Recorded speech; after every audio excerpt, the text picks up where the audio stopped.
India यानी भारत दुनिया की largest democracy, fifth largest economy and fourth largest military power.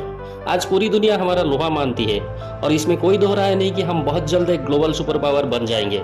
सिर्फ इकोनॉमी और मिलिट्री ही नहीं, सॉफ्ट पावर में भी हमारा देश बहुत आगे है और इसमें सबसे आगे है हमारा क्रिकेट और हमारा बॉलीवुड। हमारा देश में क्रिकेट को सिर्फ एक खेल नहीं बल्कि एक धर्म माना जाता है। आज की कहानी भी 1998 के एक क्रिकेट मैच के बारे में है। ये महज एक क्रिकेट मैच की कहानी नहीं है, ये कहानी है थर्ड वर्ल्ड के एक देश जो अपने बलबूते पर सुपर पावर बनता है। ये कहानी है भारत की बदलने की, कुछ कर दिखाने की। उस समय तक इंडिया में ग्लोबलाइजेशन का दौर शुरू हो चुका था। विदेशी कंपनी भारत में अंधाधुंध इन्वेस्टमेंट कर रहे थे। टीवी में इनके प्रोडक्ट्स के ही एडवर्टाइजमेंट दिन रात दिखाए जा रहे थे और इनका सबसे पसंदीदा टाइम था क्रिकेट मैचेस। हाल ही में 1996 में क्रिकेट वर्ल्ड कप का आयोजन भारत में हो चुका था। क्रिकेट के लिए लोगों में दीवानगी और उनका पागलपन नई ऊंचाइयों पर थी। कभी अपने खिलाड़ियों को सैलरी देने से जूझ रहा बीसीसीआई धीरे धीरे एक अमीर क्रिकेट बोर्ड बनता जा रहा था। लेकिन 1983 वर्ल्ड कप के बाद टीम कोई बड़ा टूर्नामेंट नहीं जीता था। कागजों पर ठीक ठाक दिख रहा टीम ग्राउंड में उतना असरदार साबित नहीं हो रहा था। टीम कुछ मैचेस जीत भी रहा था लेकिन उसमें वो बात नहीं थी। पूरी टीम कुछ इक्का दुक्का प्लेयर्स पर निर्भर थी। हाल ये था कि 1997 के एंड तक टीम आईसीसी वनडे रैंकिंग में 9th पोजीशन पे आ गई थी, बस केन्या और बांग्लादेश से ऊपर। फिर आता है साल 1998। बीसीसीआई को भी सुपर पावर बनने के लिए अभी बहुत कुछ करना बाकी था। 1998 की शुरुआती में कुछ टूर्नामेंट खेलने के बाद ऑस्ट्रेलिया और न्यूजीलैंड के साथ एक ट्रायंगल सीरीज खेलने के लिए इंडियन टीम पहुंचती है शारजा। दुबई और अबू धाबी के बाद शारजा यूएई का तीसरा सबसे बड़ा शहर है और उस टाइम ये एक फेमस क्रिकेट डेस्टिनेशन हुआ करता था। अक्सर यहाँ पे बहुत सारे इंटरनेशनल क्रिकेट मैचेस आयोजन हुआ करते थे। लेकिन इंडियन फैंस के लिए शारजा हमेशा से ही एक निराशा और दिल तोड़ने का केंद्र था। जावेद मियांदाद का वो लास्ट बॉल पे छक्का हो या श्रीलंका से वो शर्मनाक हार जहाँ पे इंडिया सिर्फ 54 रन में सिमट गई थी। शारजा के ग्राउंड्स ने इंडियंस के फैंस को काफी दुख दिए थे। आज की तरह तब भारत हर दूसरे दिन मैच नहीं जीतता था। तब हम ना तो फ्लड लाइट्स के नीचे अच्छा चेज कर पाते थे, ना ही पहले बैटिंग करते हुए कोई बड़ा स्कोर बना पाते थे।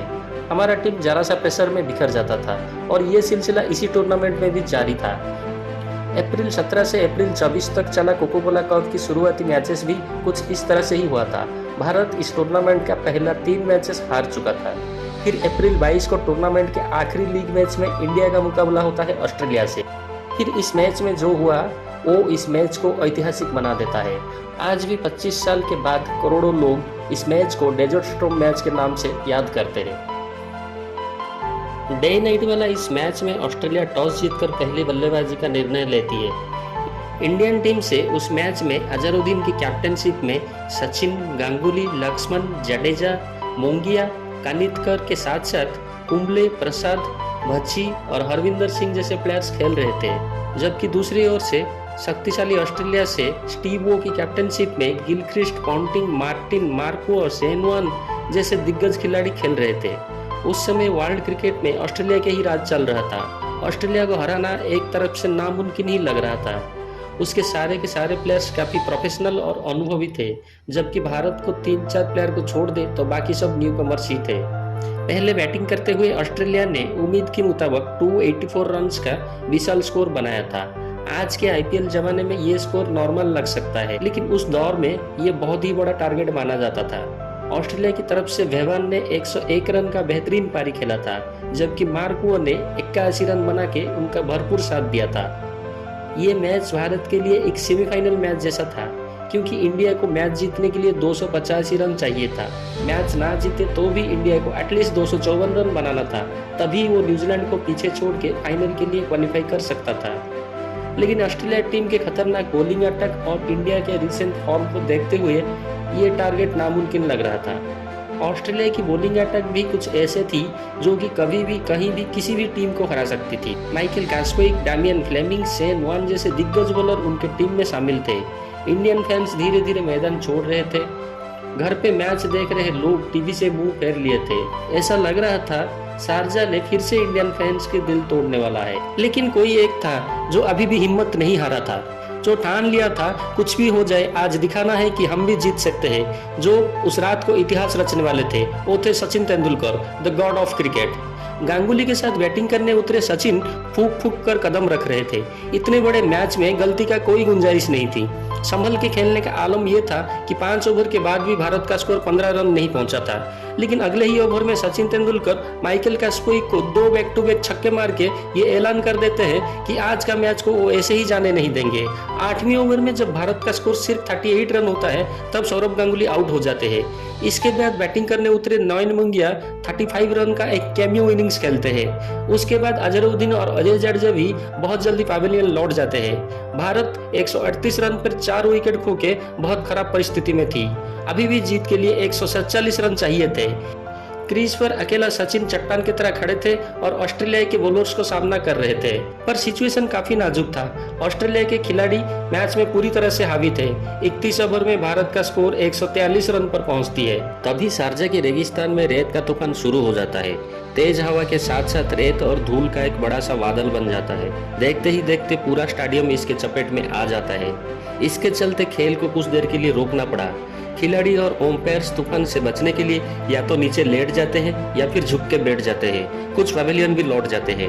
उस किस्से को याद करके सचिन अपनी ऑटोबायोग्राफी में लिखते हैं कि मैंने सुना था कि दुबई वगैरह में सैंडस्टॉर्म होता है, लेकिन कभी देखा नहीं था। उस रात हवा बहुत तेज चल रही थी और हवा के साथ बहुत सारे रेत हमारे तरफ उड़ रहे थे। मुझे लग रहा था कि इस हवा के साथ मैं कहीं उड़ ना जाऊं, क्योंकि अपने वेट के साथ इस हवा को झेल पाना मेरे लिए मुश्किल था। फिर मैंने सोचा हवा थोड़ी और तेज चलेगी तो मैं ऑस्ट्रेलिया के विकेट कीपर एडम गिलक्रिस्ट को कस के पकड़ लूंगा, थोड़ा एक्स्ट्रा वेट मिल जाएगा और हम दोनों बच भी जाएंगे। तूफान के चपेट में आके मैच कुछ देर के लिए रुक जाता है। जब तूफान थमता है तो मैच फिर से शुरू करने का निर्णय लिया जाता है, लेकिन तब इंडिया को एक नया टारगेट मिलता है। अब इंडिया को मैच जीतने के लिए सिर्फ 46 ओवर में 276 रन बनाने थे और फाइनल में क्वालिफाई करने के लिए एटलीस्ट 237 रन बनाने ही थे। भारत की मौजूदा हालात 31 ओवर में 143 पे 4 विकेट को देखते हुए ये लक्ष्य काफी मुश्किल माना जा रहा था। 15 ओवर में 133 रन का टारगेट उस जमाने में बहुत बड़ा लक्ष्य माना जाता था। लेकिन सिर्फ उस रात के तूफान के लिए इस मैच का नाम डेजर्ट स्टॉर्म नहीं दिया गया है। असली तूफान तो अभी बाकी था। मैच शुरू होने के बाद उस रेगिस्तान में सचिन के बल्ले से जो तूफान निकला वो पूरी ऑस्ट्रेलियाई बॉलर का नींद उड़ा दिया और लाखों करोड़ों के मन में यह मैच डेजर्ट स्टॉर्म मैच के नाम से दर्ज हो गया। तूफान के बाद मैच शुरू होते ही सचिन तेंदुलकर ने ऑस्ट्रेलियाई बॉलर के ऊपर टूट पड़े। क्या शेन वॉर्न, क्या डैमियन फ्लेमिंग, टॉम मूडी से लेके कैस्पोई, सबको पीटना शुरू कर दी। दूसरी एंड में वीवीएस लक्ष्मण बस यही कोशिश में लगे रहे कि ज्यादा से ज्यादा स्ट्राइक सचिन तेंदुलकर को मिलता रहे। एक शक्तिशाली प्रतिपक्ष के खिलाफ भयानक कठिन परिस्थिति में आसपास कोई समर्थन ना होने के बावजूद सचिन मानो अपने सारे बंदूक से उस दिन गरज रहे थे। पेसर्स को पुल मार रहे थे तो स्पिनर्स को आगे निकल के सर के ऊपर से मार रहे थे। उस दिन वो क्रिकेट बुक के सारे शॉट्स का शानदार प्रदर्शन किए। सचिन बाउंड्रीज की झड़ी लगा दी। शॉट्स का एक शो चल रहा था। उस दिन उनका वो प्रदर्शन अदम्य साहस और उच्च कोटि के कौशल से भरा हुआ था। उस दिन शेन वॉर्न के रूप में ऑस्ट्रेलिया के पास सबसे महान लेग स्पिनर था और वो भी उनके कैरियर के सर्वश्रेष्ठ दौर में। उनके पास गेंद को घुमाने का वो बेहतरीन कलाई थी और बल्लेबाज को आउट करने का वो शातिर दिमाग भी था। लेकिन सचिन उन्हें भी उस दिन नहीं बख्शा। क्रीज से बाहर आकर शेन वॉर्न के अगेंस्ट लंबी लंबी छक्के मारे। स्टैंड पे दर्शक मानो पागल हो रहे थे। क्रिकेट फैंस के लिए ये एक अद्भुत पल था जो उनके जहन में सालों तक रहने वाला था।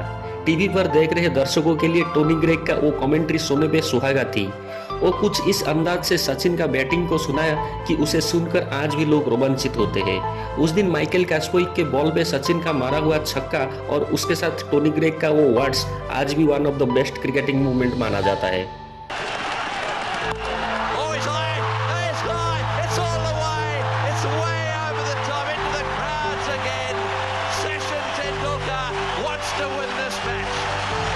ऐसा लग रहा था कि सचिन बहुत आसानी से भारत को जीत दिला देंगे। भारत 42.5 ओवर में 242 रन बना के फाइनल में प्रवेश कर चुका था। अभी बस जीत के लिए 19 बॉल में सिर्फ 34 रन बाकी था। लेकिन 43वां ओवर का आखिरी बॉल में सचिन डैमियन फ्लेमिंग के द्वारा आउट हो जाते हैं। 131 बॉल में 143 रन का शानदार इनिंग्स खेल के सचिन पवेलियन लौट चुके थे। सचिन के आउट होने के बाद पूरी की पूरी टीम 34 रन भी नहीं बना पाई और 26 रन से हम ये मैच हार गए। पर सचिन अभी भी नहीं हारे थे, ना ही उनके बल्ले से निकला तूफान अभी रुका था। सिर्फ 2 दिन बाद यानी 24 अप्रैल 1998 को ऑस्ट्रेलिया के साथ फाइनल खेला जाता है। उस दिन सचिन का 25वां बर्थडे भी था। उस दिन ऑस्ट्रेलिया फिर से पहले बल्लेबाजी करते हुए जीत के लिए भारत के सामने 272 रन का विशाल लक्ष्य रखता है।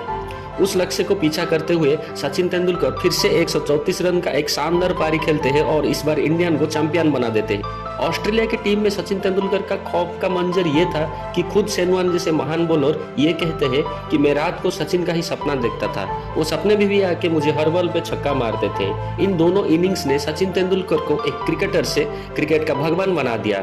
दोस्तों, क्रिकेट में बहुत सारे महान क्रिकेटर्स कई सारे महान इनिंग्स खेले हैं, लेकिन ये मैच 25 साल बाद भी लोगों के दिमाग में जिंदा है। इसके बहुत सारे रीजंस हैं। पहला, इस मैच में भारत को मिला हुआ टारगेट। उस जमाने में ये टारगेट को बहुत ही बड़ा टारगेट माना जाता था। Second, chasing under the lights. आज के क्रिकेट में फ्लड लाइट्स के नीचे खेलना बहुत ही आसान हो गया, लेकिन उस टाइम फ्लड लाइट्स के नीचे खेलना और खास करके फ्लड लाइट्स के नीचे चेज करना बहुत ही मुश्किल काम हुआ करता था। Third, the opposition. 70 और 80 दशक के वेस्ट इंडीज तथा 90 दशक की ऑस्ट्रेलिया बहुत ही शक्तिशाली तथा खतरनाक टीम हुआ करते थे। उनके अगेंस्ट मैचेस जीतना बहुत ही कठिन काम माना जाता था। Fourth, the single handed effort bye Sachin. दोनों ही मैचेस में सचिन अकेला ही अपने दम पर पूरी ऑस्ट्रेलियाई टीम के साथ भिड़ गए और भारत को चैंपियन बना दिए। Fifth, the shots he played. अपने पूरे इनिंग्स में सचिन बेहतरीन और अविश्वसनीय शॉट्स खेले। एक स्किलफुल बॉलिंग अटैक के अगेंस्ट उनके खेला हुआ हर एक शॉट्स लाजवाब थे। फाइनली इस मैच की परिस्थिति और इंटेंट इस मैच को मेमोरेबल बना देती है। लेकिन इन सबसे हटके जो इस मैच को यादगार बनाता है वो है भारत की बदलती हुई तकदीर। उस दिन शारजा में उस मैच को देखकर इस देश का एक पूरी पीढ़ी को ये एहसास हो गया कि वो किसी को भी हरा सकते हैं, किसी को भी चुनौती दे सकते हैं, किसी भी परिस्थिति में वो जीत का सपना देख सकते हैं और उसे हकीकत भी बना सकते हैं। भारत की बच्चे ने उस मैच में ये देखा कि कोई है जो दबंगों के खिलाफ खड़ा हो गया, जो जीत गया और शिखर पर पहुंच गया। उसने सारे बाधाओं को पार करके अपना भाग्य बदल दिया। उनको ये एहसास हो गया कि वो कर सकता है तो हम भी कर सकते हैं, हम भी इस चरण के हैं, हम भी किसी से कम नहीं हैं। और उस मैच के महज कुछ दिनों बाद यानी 13 मई 1998 को भारत सफलतापूर्वक पोखरान में न्यूक्लियर परीक्षण करती है और एक न्यूक्लियर पावरफुल कंट्री बन जाती है। दुनिया को ये संदेश जा चुका था कि अब ये यूं ही भारत को हरा नहीं सकते, डरा नहीं सकते। अब ये देश हर चुनौतियों से लड़ेगा भी और जीतेगा भी। सक्षम और कुशल लोगों से भरा ये देश चुनौतियों से भरी इस दुनिया का सामना करने के लिए तैयार हो गया था।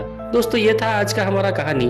हमारा वीडियो आपको अच्छा लगा तो चैनल को सब्सक्राइब कर दीजिए और वीडियो को लाइक कर दीजिए। अपना कमेंट नीचे कमेंट करके बता दीजिए।